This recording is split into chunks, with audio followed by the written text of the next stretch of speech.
Well, happy December, all you Sand Run travelers. It's Steve and Reg here for our monthly get together. Uh, can hardly believe that we've passed Thanksgiving and we're heading off into the Christmas season. And I don't know about most of you, but for us, it sure doesn't seem like what we've had in the past. So, given that, we're going to continue on. We've put a little show together for you. We hope we bring you a little repass from the trials and tribulations of COVID and quarantining. Today, we're going to review again what we hope we're going to be able to do in 2021. And then we'll have a drawing for our monthly prize winner. And then actually we'll do a little bit more on the keys. We've got a couple of videos I think you'll find interesting. One about the arts and crafts, the artistic culture of the keys, and another on Key Largo, which was a little interesting to me. But on to begin with, we always start our year off with a winter escape cruise. Not 2021. Unfortunately, about a week or two ago, the Panama Canal cruise was canceled. So we've all had to elect whether to get a refund or a future cruise credit.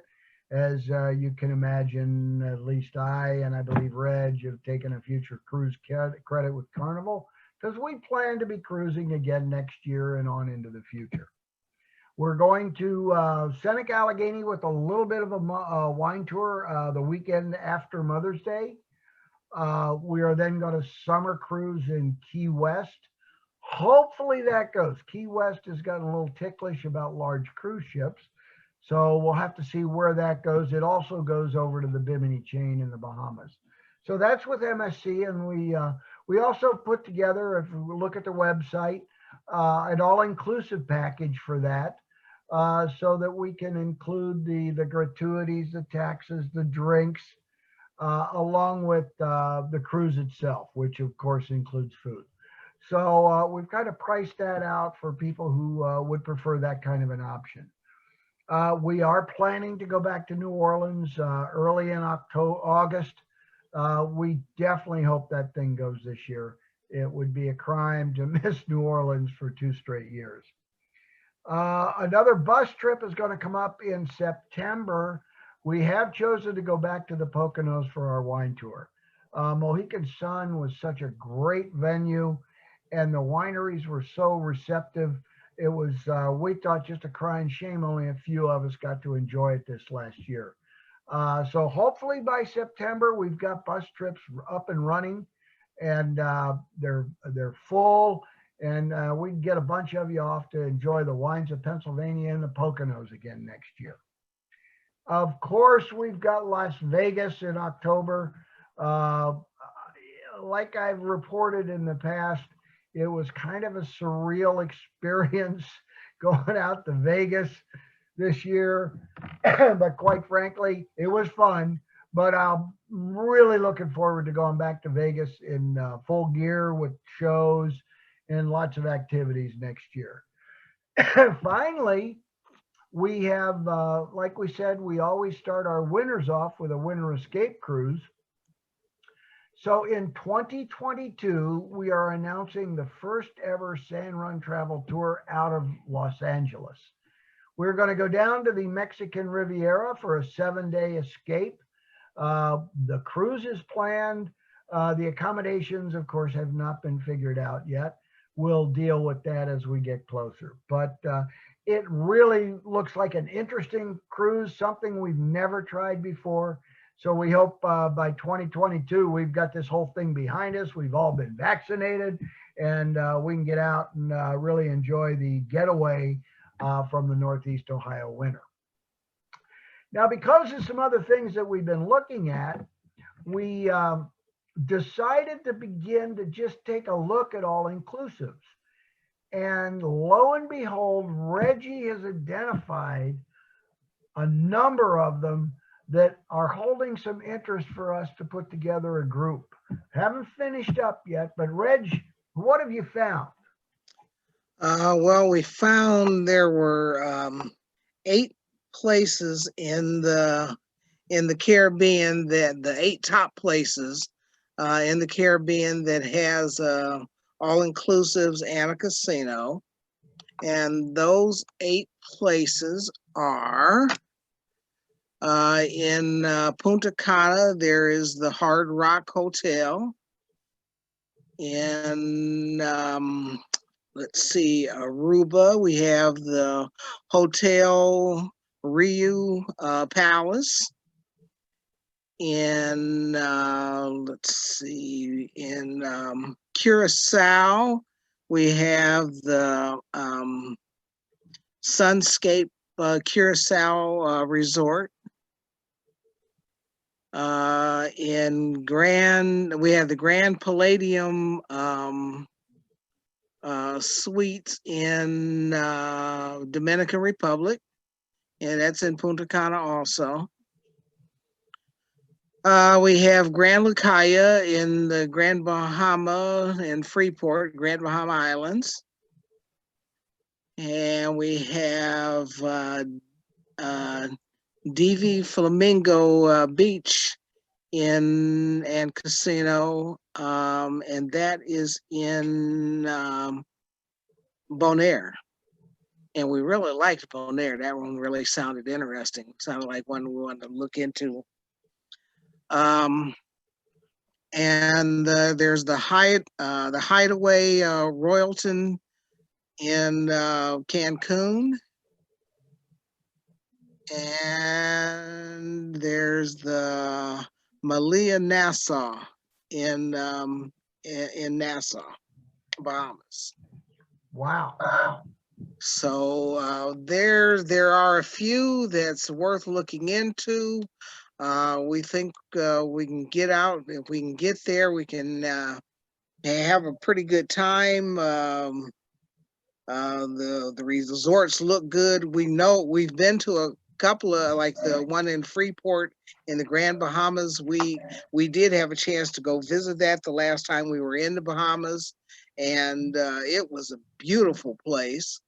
We would really like to get there, but unfortunately right now, the airport I don't think is open, so I don't know how we can get you there other than put you on A a little boat. tough to try to get there right now.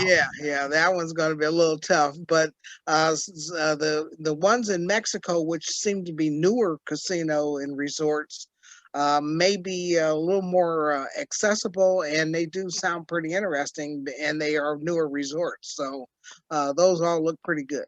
Yep. I think we'll try to find out a little bit more by either the January or the February show, and maybe even lock in sometime when we might want to try one. So we are looking forward. When Reg told me that, I was somewhat surprised. I was, as he said, really interested in the Bonaire. We've seen the ones in Curacao, and there is a very good one in Aruba. We love Grand Lucaya, and the other ones we weren't too familiar with. So we'll let you know more about that as things progress. So it could be an exciting year. We might come out of this doing some newer and more interesting places for you to go to. It should be well worth the research, and if nothing else, we'll get to look and see some things that maybe help break up the doldrums of looking at the cold winter weather around here in Ohio. So, Especially when we got to sit in the house, right? yeah, exactly. Well, off to the Florida Keys, guys.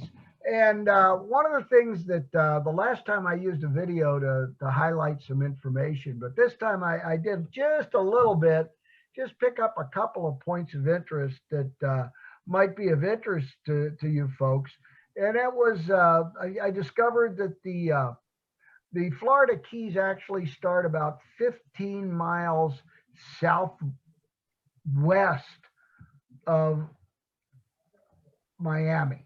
They say it's at the southeastern coast of Florida, so it kind of confused me. So, but the southeastern coast, about 15 miles south of Miami. So they actually must go a little south and curl over and come across to the west, and then they just arc out. And what I think I knew then was that Key West is the end of the Keys. Now, one of the things that always strikes me, and I think when you go to the Keys, you realize this: Cuba is only 90 miles from Key West. So it's really a very proximal place, and actually contributed to the fact that Key West, believe it or not, was the largest town in Florida for many years because of its location, proximity to Cuba and to New Orleans, so that it was right on the way between Cuba, New Orleans, and the Bahamas, and between the trade routes and actually shipwrecks. It turned out that for many years, and I didn't have an exact year when this ended, uh, Key West was the largest city in Florida.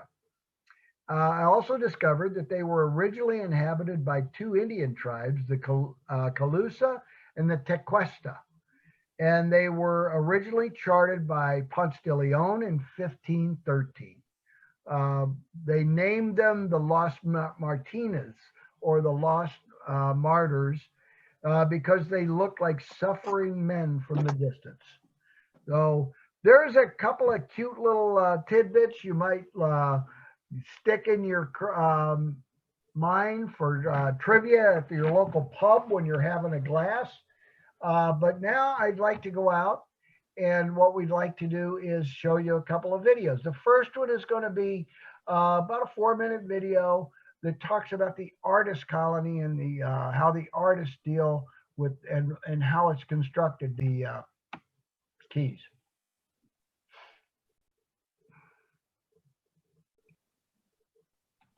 Subtropical climate, the And Florida here we go. Keys has an intense light that is truly magical. Once you add in the stunning nature,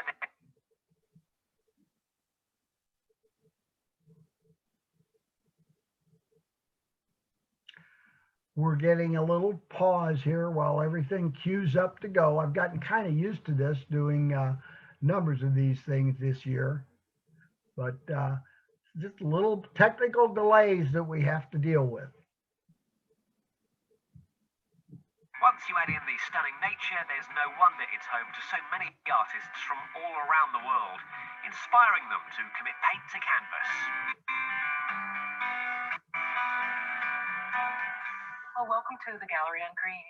We represent 37 local artists from about 100 miles around, and we have some absolutely fabulous work that really reflects on what the island looks like. Now, this is one of my favorite pieces. Tell me a little bit about this. I love this one. It has the tropical palms, the coconuts, the Bismarck palms, and of course the beautiful conch houses. And hard to do a contemporary piece without getting maybe what Key West is most famous for, the coast, and there it is there in Peter's work. And it's not just pretty landscapes. Mario Sanchez was one of the best-known Cuban-American folk artists of the 20th century, and his work preserves the Key West of 100 years ago and honors Key West's colourful heritage. Well, Ben, he was a philosopher and, of course, our most famous artist. He was born in 1908, and his philosophy was about one race, the human race. Tell me a little bit about these pieces as well then. This one here, what can you tell us about Well, this? they're fascinating. Mario's style, of course, is to carve and then paint the object. And here's the little kitty cat, who is, of course, synonymous with Key West as well. The beautiful brick streets that we used to have, and the gingerbread, which is so fabulous. The art isn't just restricted to Key West. Head north to the Upper Keys and you'll reach this place, Isla Mirada. By day, a sleepy seaside retreat, but on every third Thursday of the month in the Mirada Way Arts and Cultural District, it transforms into a bustling cultural fiesta. Bringing culture to a fishing village was a bit of a challenge at the beginning because it was known for more of its fishing and restaurants when I got down here. Per square mile, we have more galleries now, except for Key West, in all of the Keys. So the cultural movement has finally come our way. It's probably the mecca for the best nautical art in the entire country. And the more traction we get in the cultural district also lends itself to bringing other people in to ask what we're doing and and we start sharing. This whole mile stretch, just incredibly vibrant, full of so many different types of art. But when you think of the Florida Keys, you think of maybe going fishing, eating some fantastic fish. You don't necessarily think of painting with fish or on fish, but this is what this man does.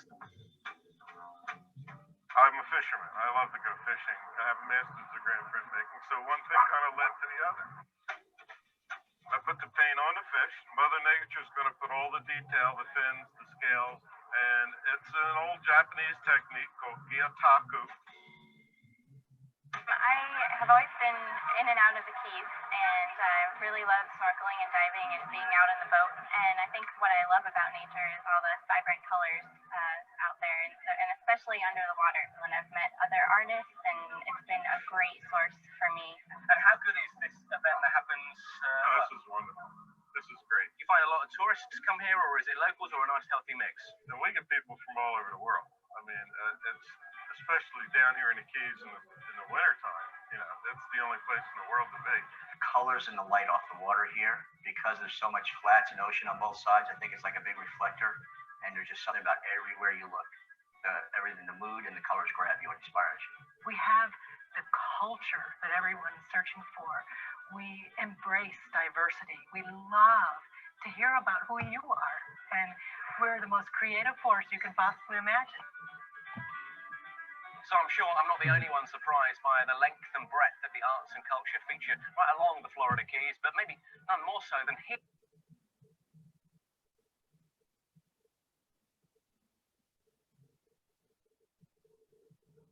Whoops, another technical delay.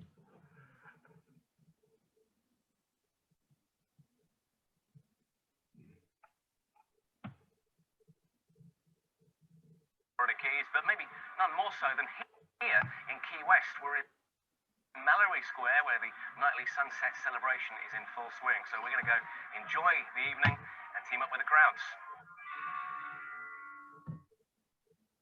Yeah.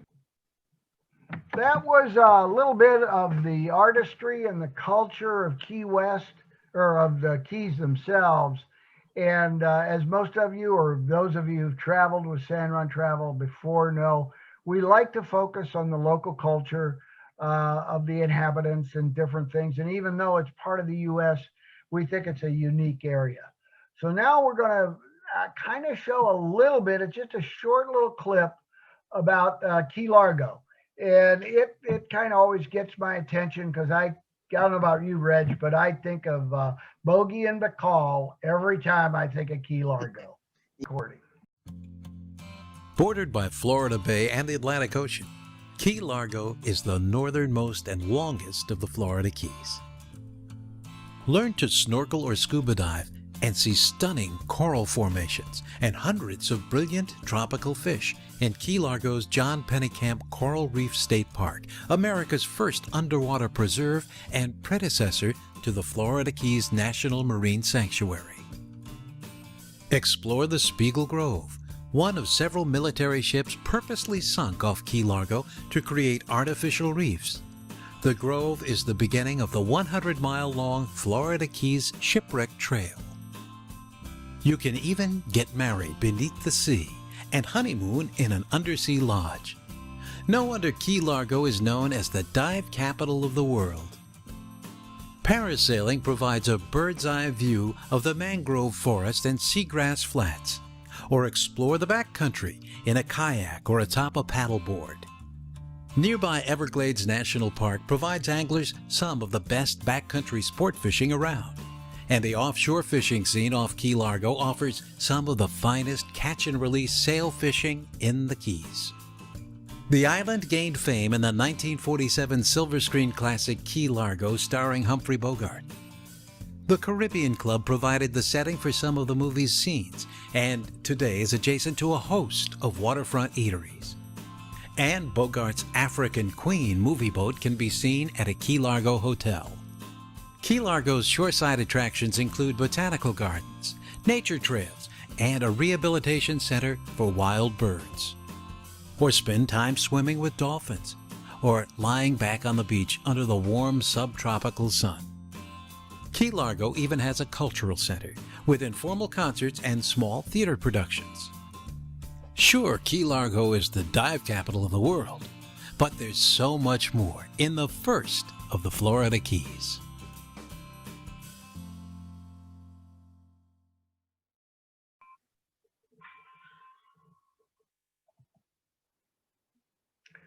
Well, folks, I hope you enjoyed that. I did. As a matter of fact, I've gotten a couple of ideas for myself from watching these things on the Keys.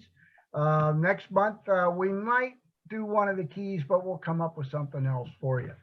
Now, as we always do on every show, we have a drawing. I talked to Reggie before we did this, and he told me that there were 60 people that watched our show last month. That's actually, I think, a new record. So I give him a number and he's supposed to give me a name. So Reg, how about number 42? Number 42 is Dion Anderson. Dion Anderson. Dion Anderson. Dion, I'll tell you what. You send us, get a hold of Reggie through the Facebook, and we'll get your information and be able to send you a $25 gift certificate, good on any of the San Run Travel non-cruises next year. So that's it for this month. We hope all of you have a tremendous holiday season. Merry Christmas, Happy New Year, stay safe, stay healthy. And until 2021, this is Steve and Reg at San Run Travel saying Happy New Year. Merry Christmas, Happy New Year. See you soon. Bye.